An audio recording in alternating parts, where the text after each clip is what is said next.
pertama kalinya untuk mengisi khotbah dan imam salat Jumat di salah satu masjid di lingkungan pesantren.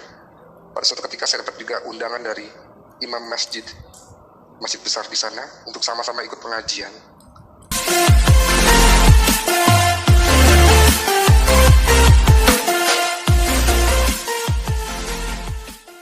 Ya, shalom teman-teman semua dimanapun kita berada pada saat ini. Kiranya kita semua tetap berada dalam keadaan sehat dan apapun yang merupakan aktivitas kita sepanjang hari ini, kiranya Tuhan Yesus memberkati.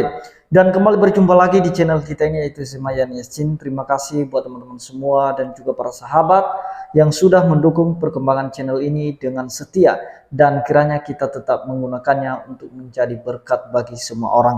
Nah teman-teman, pada video kali ini saya membagikan kepada kita semua yang menurut saya ini merupakan kesaksian yang luar biasa dari seorang pria yang berlatar belakang muslim. Nah teman-teman, ada hal yang menarik dari kesaksiannya. Dia ini pernah masuk pesantren dan juga pernah berceramah, dan dia mendalami agamanya sebelumnya teman-teman. Begitu sampai di dalam pengajiannya, di mana dalam pengajian itu membahas tentang gelar-gelar para nabi, dan kemudian dia menemukan satu keistimewaan dari gelar Isa Al-Masih. Nah teman-teman, sebelumnya mari kita simak saja videonya yang berikut ini. Saya pun dikasih kesempatan pertama kalinya untuk mengisi khotbah dan imam salat Jumat di salah satu masjid di lingkungan pesantren. Pada suatu ketika saya dapat juga undangan dari imam masjid besar di sana untuk sama-sama ikut pengajian. Dan pengajian di sana itu mengkaji Al-Quran dan juga hadis. Awal mulanya semua berjalan dengan baik. Sampai saat dimana pengkajian itu tentang gelar-gelar para nabi, dan di dalamnya itu ada yang membuat saya menarik hati saya. Dan di dalam Islam itu ada 25 nabi yang wajib kita tahu, bahkan harus hafal namanya. Dari Nabi Adam sampai Nabi Muhammad, kita harus menghafal namanya, kita harus tahu. Saya sempat terhenti ketika pembahasan masuk kepada gelar nabi yang ke-24, yaitu Nabi Isa alaihissalam. Yang saya rasakan adalah kekaguman saya terhadap sosok Nabi Isa ini. Sampai setelah dari pengkajian itu pun kita pulang ke pesantren, entah kenapa itu selalu terbayang dalam pikiran saya atas pembahasannya tadi. Pembahasan yang membuat saya gelisah adalah tentang gelar Isa Al-Masih, yaitu Isa itu kalimatullah dan Rahullah, seperti apa yang dikatakan Al-Quran. Saya pun mencoba membuka Al-Quran lagi dan mencari tahu tentang ayat-ayat atau surat yang menceritakan tentang Nabi Isa. Saya menemukan pada surat ketiga dalam Al-Quran, di surat Ali Imran di ayat yang ke-45. Di sana tertulis bahasanya, Isqalatil malaikatu ya Maryamu innallaha yubashiruki bima kalimatin min usmuhul masihu Isa ibnu Maryam wajihan fid dunya wal akhirah wa minal muqarrabin. Dan ingatlah pula ketika malaikat berkata, hai Maryam, sesungguhnya Allah menyampaikan kabar berita gembira dengan kalimat yang datang daripadanya.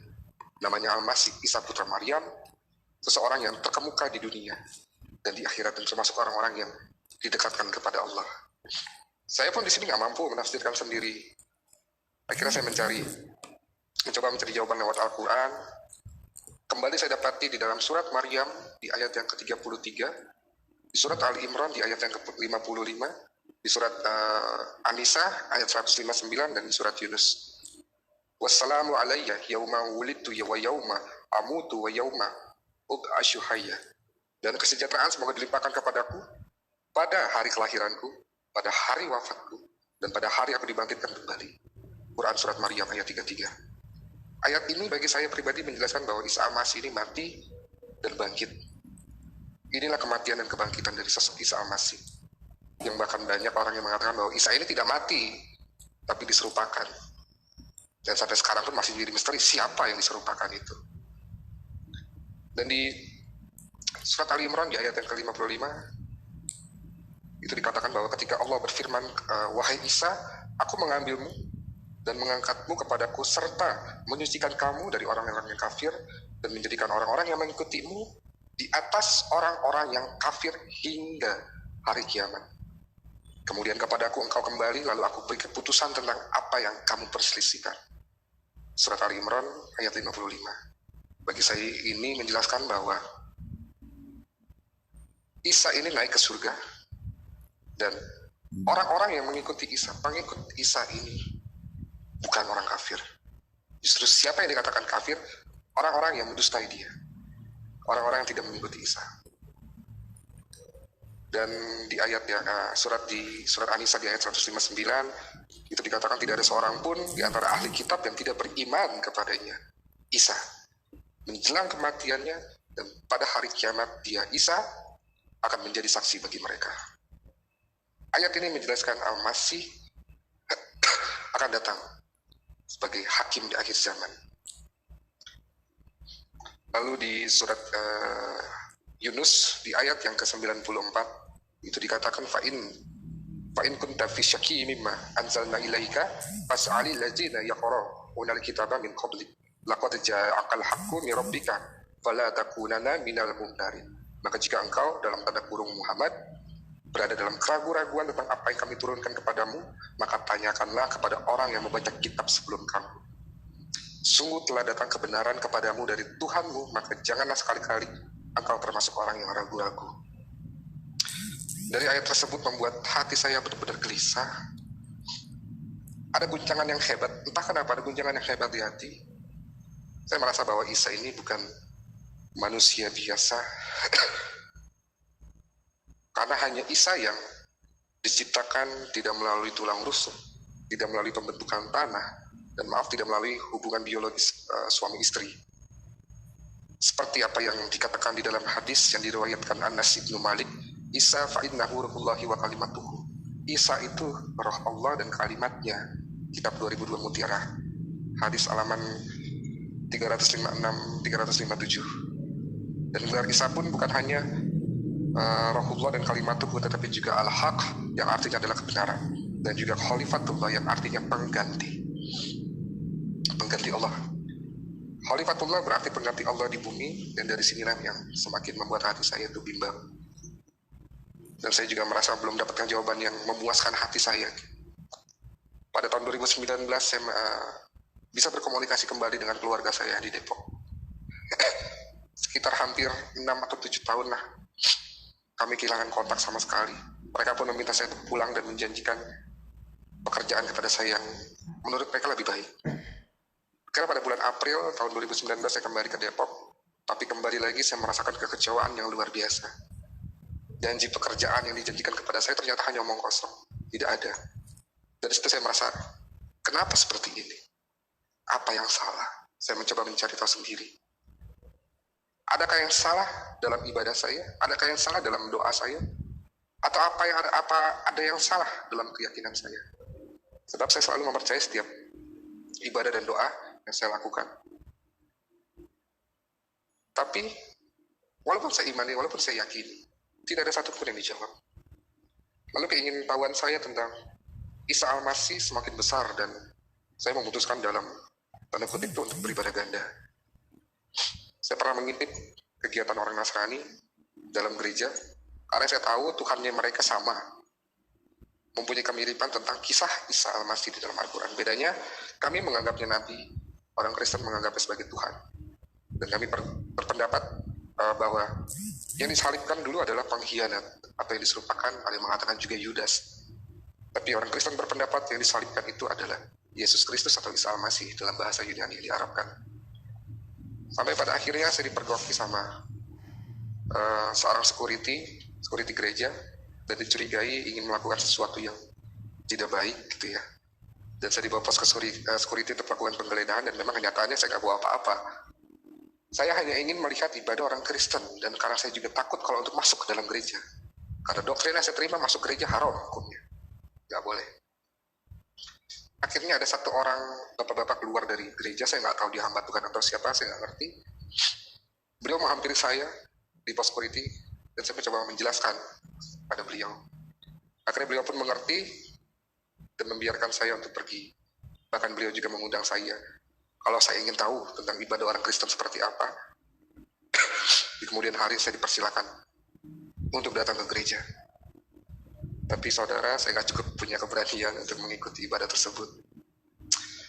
Pada bulan Ramadan tahun 2019 saya masih menjalankan ibadah puasa karena saya juga masih dalam pergumulan yang hebat di dalam diri saya. Lalu setelah hari raya Idul Fitri saya mendapatkan pekerjaan baru, dan jujur baru kerja 5 hari itu saya kecelakaan motor. Saat pulang kerja itu shift malam, di atas shift malam, harusnya pas pulang itu saya libur, tapi saya malah kecelakaan.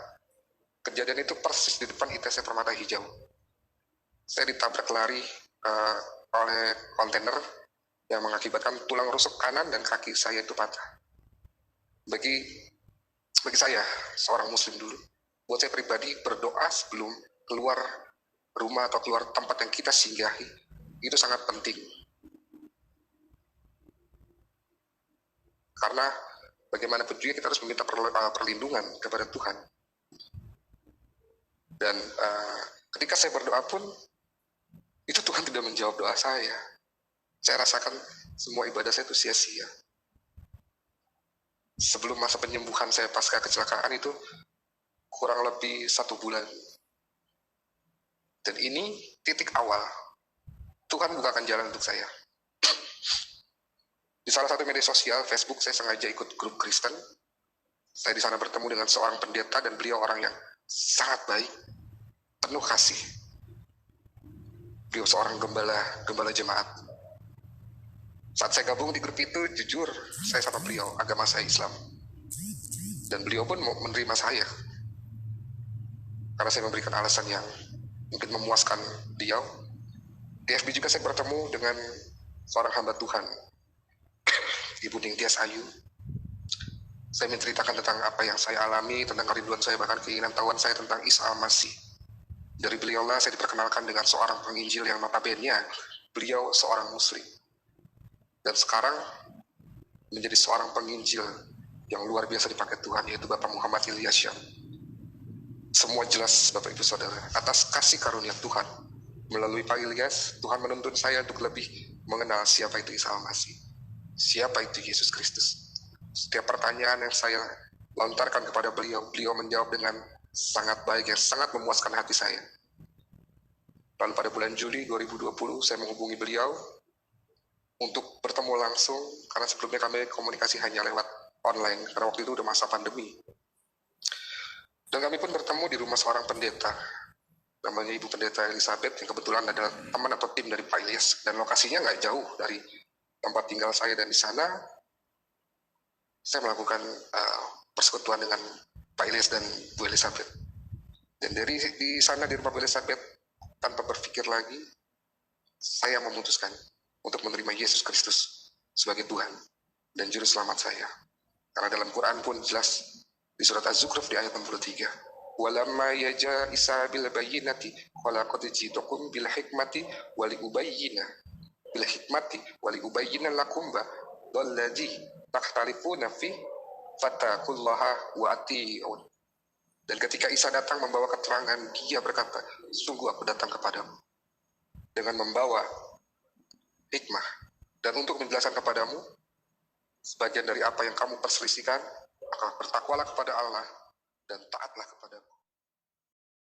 Ya, jadi itu dia videonya teman-teman. Kita sudah mendengarkan apa yang dia sampaikan. Itu merupakan kesaksian yang cukup luar biasa, di mana dulu waktu dia masih menganut agama lamanya, dan ketika dia mengikuti pengajian atau melakukan pengajian teman-teman, dan ada banyak hal yang membuat dia penasaran tentang Isa Al-Masih, dan juga yang membuat dia ragu.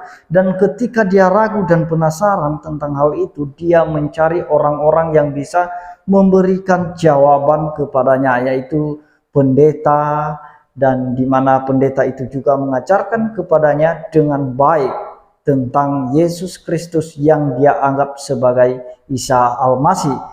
Dan di mana di dalam kitab mereka, seperti yang dia sampaikan tadi, di dalam kitab mereka itu ternyata sudah dituliskan bahwa Isa lahir, Isa wafat, dan juga Isa bangkit.